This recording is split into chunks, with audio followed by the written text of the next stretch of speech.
Nós conhecemos um ditado que muitas vezes é falado e às vezes repetimos por força do hábito, que a esperança é a última que morre. Alguém já ouviu ou falou esse ditado? Mas eu quero dizer para você que esse ditado para o cristão, ele não é verdadeiro, e o cristão ele não pode repetir este ditado. Porque para o cristão, a esperança não morre. Quero falar para você que a esperança, ela é uma virtude que o próprio Deus nos dá. E sendo uma virtude que vem do coração de Deus para as nossas vidas, ela é uma virtude que deve nos acompanhar enquanto cristãos até o último dia da nossa vida nessa terra. As 3 virtudes teologais são fé, caridade e esperança. Essas são as virtudes que Deus nos concede para trilharmos a nossa jornada nessa terra. Sendo assim, a virtude da esperança, ela vem do próprio Deus e ela não falha, ela não decepciona, como diz Romanos 5,5. Pois o Deus, quem nos deu, é o Deus também que nunca falha e nunca decepciona. Eu quero convidar você a abrir a palavra de Deus lá no livro de Isaías, no capítulo 40. Livro de Isaías, capítulo 40, versículo 27 ao 31. Porque dizer-te então, ó Jacó, por que repetir, ó Israel, escapa meu destino ao Senhor, passa meu direito despercebido ao meu Deus? Não o sabes? Não o aprendeste? O Senhor é um Deus eterno. Ele cria os confins da terra, sem jamais fatigar-se nem aborrecer-se. Ninguém pode sondar a sua sabedoria. Dá forças ao homem acabrunhado, redobra o vigor do fraco. Até os adolescentes podem esgotar-se e jovens robustos podem cambalear. Mas aqueles que contam com o Senhor renovam suas forças, Ele dá-lhes asas de águia, correm sem se cansar, vão para a frente sem se fatigar. Essas são para nós palavras do Senhor. Graças a Deus. Irmãos e irmãs, este trecho que nós acabamos de ler está situado no livro do profeta maior do Antigo Testamento, que é Isaías. E esse trecho está, de maneira especial, localizado, situado no que é chamado de segundo Isaías. Ou seja, na segunda parte do livro de Isaías, que, diga-se de passagem, é um livro grande. E esta segunda parte do livro de Isaías é chamada de a parte da consolação, ou o livro da esperança e da consolação. Por quê? Os primeiros 39 capítulos de Isaías é dedicado à exortação do povo. Se convertam, muda de vida, olha, volte para o Senhor, enfim. Mas mesmo diante de tanta correção e exortação, o povo não obedeceu a Deus e foi para o cativeiro, ou seja, o inimigo veio e levou o exilado o povo. Mas olha como Deus é misericordioso. Quando o povo está colhendo o fruto de sua desobediência, ao invés de Deus dizer, agora se virem, agora que vocês se lasquem, Deus ele não age dessa maneira. Deus agora começa a direcionar para o povo que estava comendo o pão que o diabo amassou, palavras de esperança. Como se dissesse, olha, eu cansei de exortar vocês para que vocês não continuassem e obstinassem no caminho do erro. Mas já que vocês não me obedeceram e agora vocês estão colhendo as consequências da desobediência, eu não quero que vocês permaneçam para sempre nesta vida de sofrimento. Eu vou começar agora a encher o coração de vocês de esperança, porque eu vou retirar vocês dessa terrível condição. Então, a partir do capítulo 40 de Isaías, você vai ver Deus, através do profeta, dizendo para o povo, tenha coragem, confie em mim, porque vocês irão sair dessa. Então é considerado essa parte de o livro das consolações, o livro da esperança, porque Deus está aqui encorajando, fortalecendo o coração do povo para que aquele povo voltasse a acreditar num amanhã. Então essa palavra veio ao meu coração para que nós pudéssemos meditar dentro da temática que nos é proposta para essa noite. E em primeiro lugar, eu quero meditar com vocês um ponto. Antes de falar da esperança, nós precisamos aqui destacar a desesperança. Se vocês prestaram bem atenção, no iniciozinho deste versículo que nós lemos, está dizendo que Jacó, ele estava repetindo o seguinte: escapa meu destino ao Senhor, passa meu direito desapercebido ao meu Deus. O que aqui nós podemos entender?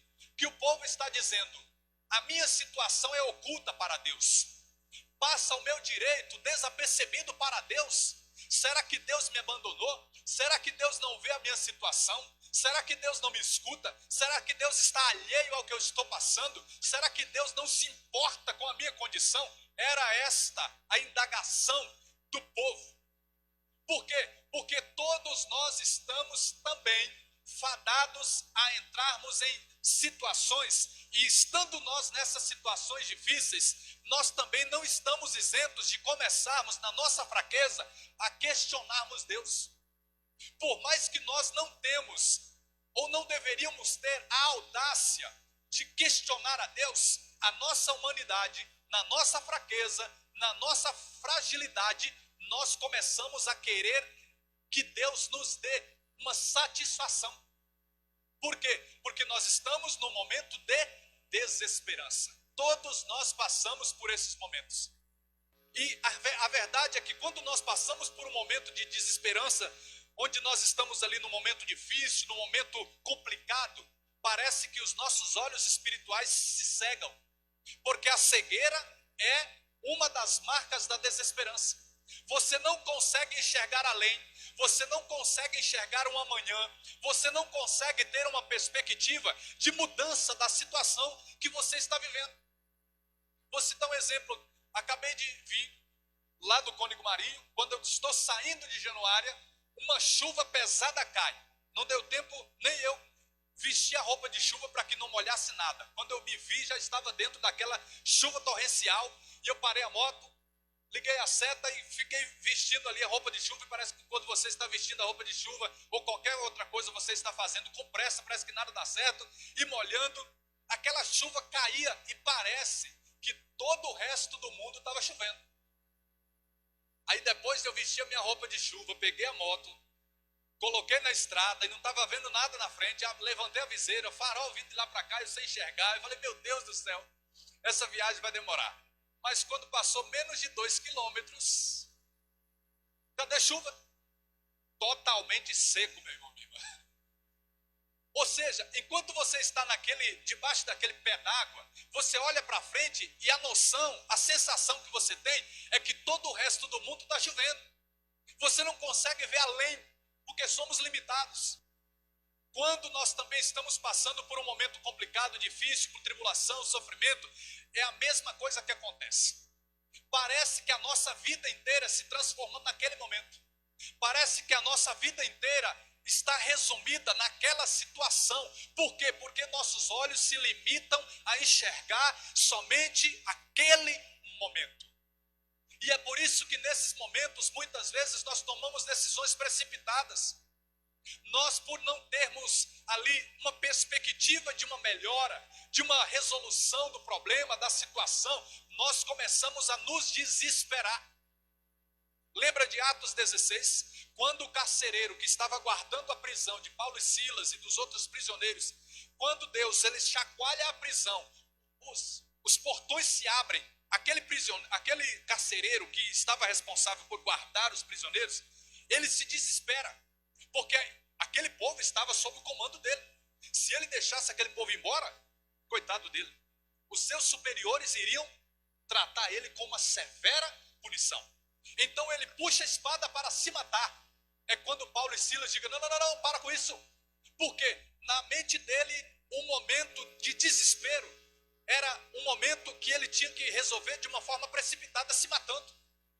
A precipitação nos leva nesses momentos a tomar muitas atitudes que vão nos destruir.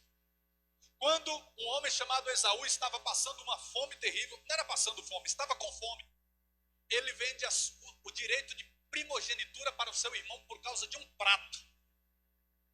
Quando eu e você estamos cegos por uma situação, nós somos capazes de fazer coisas que lá na frente, depois de termos passado por aquele momento, nós iremos nos arrepender. Por quê? Por causa da desesperança, por causa do desespero, por causa da falta de uma visão além. E é assim, meu irmão, que acontece conosco, porque ao contrário do Senhor Jesus, que é o Deus Supremo, que enxerga além, nós somos aqueles que enxergam, às vezes, um palmo na frente do nosso nariz. No mesmo livro de Isaías, no capítulo 55, Deus diz assim: os meus pensamentos são mais elevados que os vossos.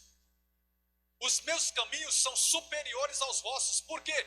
Enquanto nós estamos enxergando aqui, somente presos ao que está acontecendo neste momento, o Deus que é Senhor, Ele tem uma visão lá na frente. E é por isso que se eu e você estivermos alicerçados nele, nós iremos olhar não pela lente humana, e assim nós não iremos nos desesperar. Nós iremos olhar pela lente de Deus e iremos ver que existe um depois, que existe uma esperança, que existe um futuro. Para o povo que estava cativo, sofrendo no exílio, Deus direciona uma palavra por meio de Jeremias no capítulo 29, dizendo assim: eu sei, os planos que eu tenho para vós são planos de bem e não de mal, são planos de dar a vocês um futuro e uma esperança. Por que Deus estava precisando encorajar, fortalecer o coração daquele povo destas maneiras? Porque para o povo, a vida deles havia acabado ali. E para nós não é diferente. Quando nós estamos passando por esses momentos, é assim que nós muitas vezes também reagimos. Com desespero, com precipitação. Lembra do povo do Egito? O povo ele é retirado do cativeiro do Egito. E de repente eles se encontram diante do Mar Vermelho e os egípcios começam a o perseguir daqui. E eles, ao invés de confiarem no Deus que já havia começado a obra, eles começam agora a desesperar. Por que desesperar? Porque faltava confiança. Faltava confiança num Deus que já havia tirado eles do Egito e eles não iriam trazer, Deus não iria trazer aquele povo para o Egito, do Egito, aliás, para morrer no deserto. Muitas vezes nós estamos na mesma situação. Já vimos Deus agir na nossa vida, já vimos os milagres dele serem realizados, já experimentamos bênção sobre bênção, mas quando surge uma situação, a nossa esperança se esvai de repente. Como se nunca nós havíamos visto agir de Deus. O povo começa para Moisés: será se não havia túmulos suficientes no Egito para que nos tirasse de lá e trouxesse para cá? E de repente, quando não havia saída, como diz aquela canção de Dunga, Moisés ergue o cajado e um caminho é feito no meio do mar. Ou seja, quando nós estamos nos encontrando num lugar onde parece sem saída, onde parece sem solução, onde parece que não há nenhuma forma de mudar a situação, Deus ele intervém, nos mostrando que não há nada que para ele seja impossível. E o povo atravessa a pé enxuto o mar, que diante deles parecia impossível de atravessar. Não é diferente nas nossas vidas, meu irmão, minha irmã. Deus ele começou uma obra na nossa vida e nós iremos chegar em momentos que parece que realmente não tem mais saída. Mas se a gente não desesperar, se a gente não se entregar à desesperança, nós iremos experimentar Deus intervindo e nos mostrando que para cada situação que Ele nos permite passar, Ele também nos proporciona um escape. Para cada situação que Deus nos permite passar, Ele nos proporciona uma forma de sermos vitoriosos sobre aquela situação.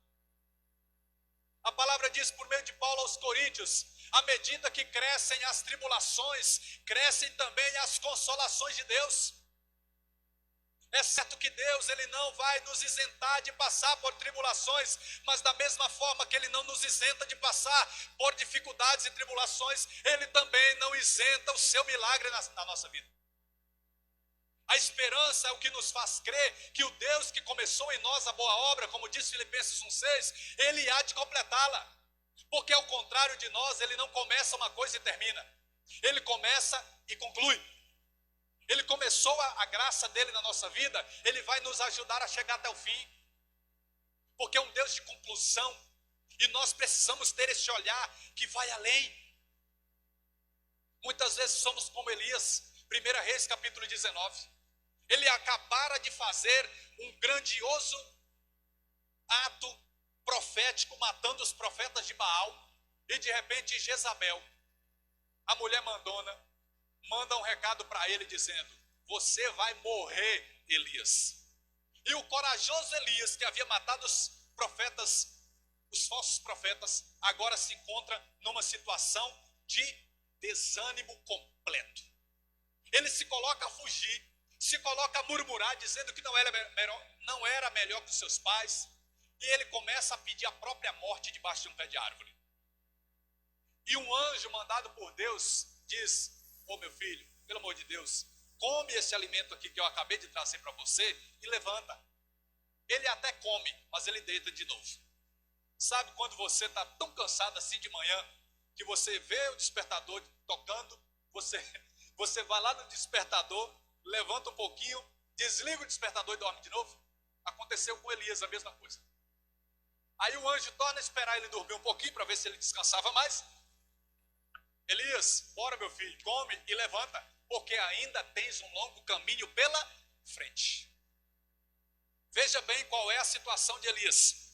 Elias está totalmente tomado pela desesperança. Eu vou morrer, a minha situação já era, essa mulher vai mandar me matar.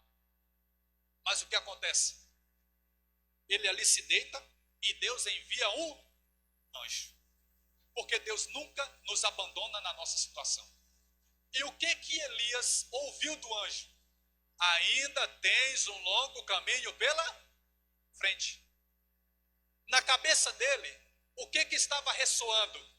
Você vai morrer, você vai morrer, a sua situação já era, ela vai te matar. Mas a palavra de Deus por meio do anjo era: você ainda tem um longo caminho. Na nossa cabeça muitas vezes também está assim: você vai morrer, o seu problema é esse, não tem mais jeito, a sua situação é essa, não tem resolução, não tem mais nenhuma solução para a sua história, e nós vamos acreditando nisso. E nós nos deitamos como Elias, nos prostramos, sem nenhuma esperança, pedimos a morte e não vemos nenhuma perspectiva de melhor futuro.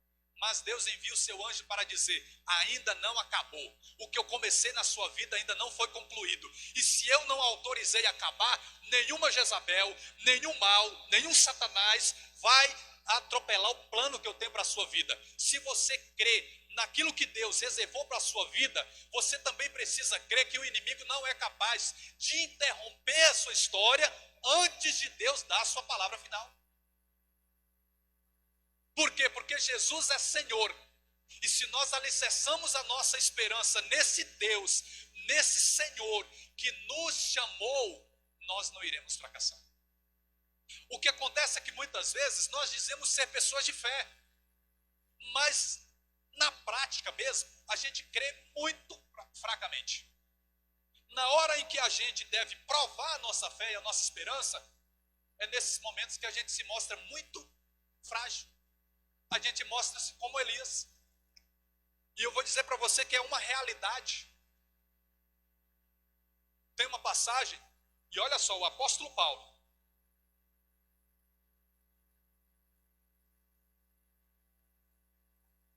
O apóstolo Paulo, ele está sendo levado de navio para Roma, como prisioneiro. Uma tempestade terrível desencadeia sobre o mar, sobre a sua embarcação, juntamente com os demais prisioneiros. E o texto bíblico de Atos capítulo 27, se não me engano, chega a dizer que todos eles perderam totalmente a esperança de serem salvos. Quem é que estava na embarcação, gente? Paulo não é qualquer pessoa não, gente. Mas em meio àquela tempestade, o apóstolo Paulo, juntamente com todos os outros, disseram: para nós não tem mais jeito não. Esse barco vai afundar, a nossa situação é de morte. Mas se você continua lendo o texto, num dado momento o apóstolo Paulo se levanta. E o apóstolo Paulo se levanta e diz assim: meus irmãos, tenham coragem. Por quê? Porque nenhum mal vai acontecer a nenhum de vocês, exceto o navio. Ele está dizendo o seguinte: o navio vai virar o bagaço, mas quanto a vocês serão poupados. Aquele mesmo apóstolo Paulo que estava no grupo dos desesperados, que não estava tendo nenhuma perspectiva de que as suas situações iriam mudar, é o mesmo apóstolo Paulo que agora se levanta para não só se encher-se de esperança, mas liberar uma palavra de encorajamento aos demais. Porque aquele que crê em Deus, ele é diferenciado.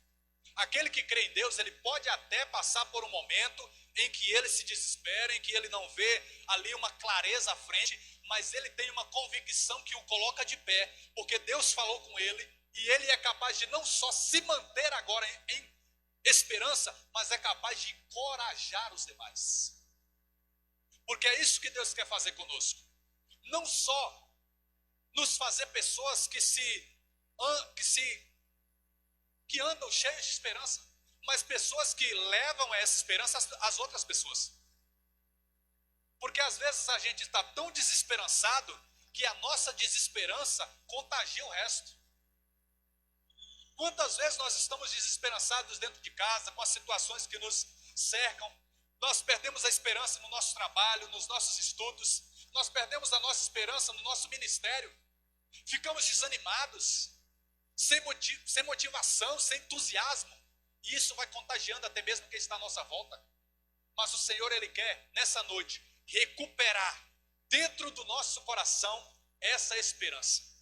Por quê? Porque nós cremos num Senhor que nunca falha, e a esperança que dele vem, ela também não falha.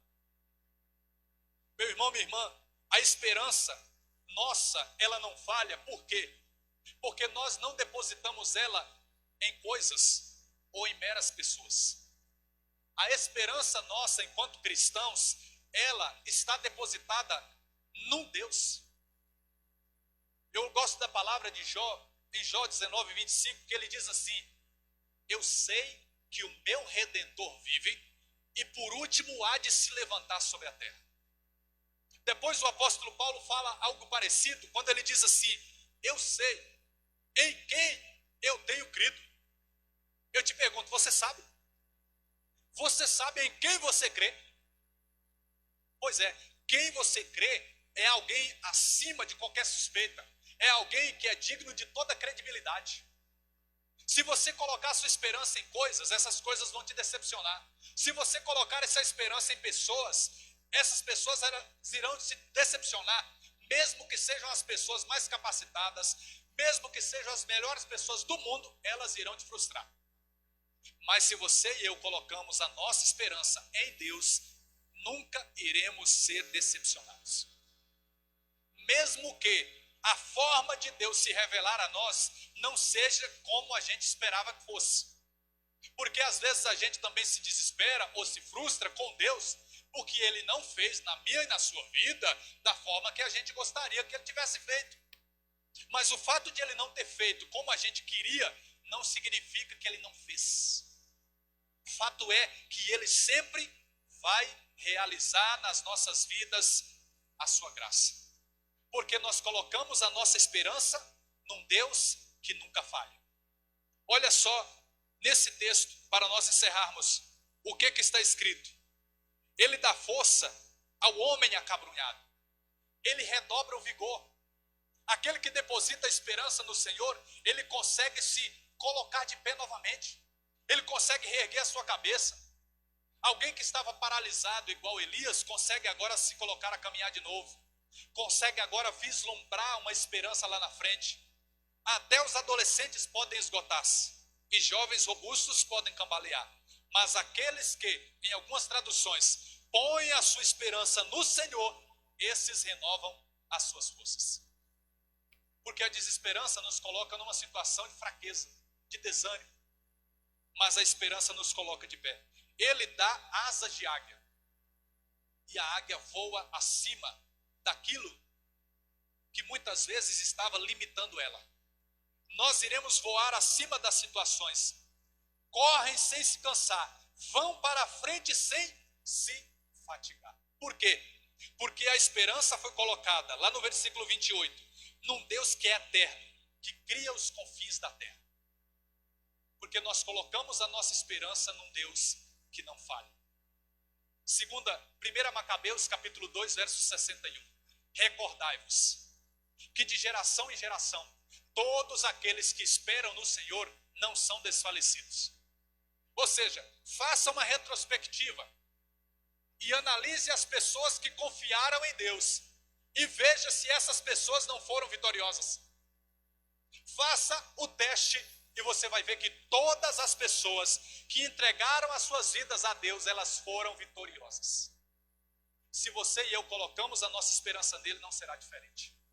O salmista vai dizer: aqueles que confiam no Senhor, eles não serão confundidos. O cristão não é confundido. Por mais que por um tempo as pessoas olhem e aparentemente você está na pior, aparentemente você está no fracasso, elas irão ver lá na frente que Deus vai fazer por você uma graça surpreendente que você nem imaginava que iria acontecer. Você confia nesse Deus? Então fique de pé neste momento.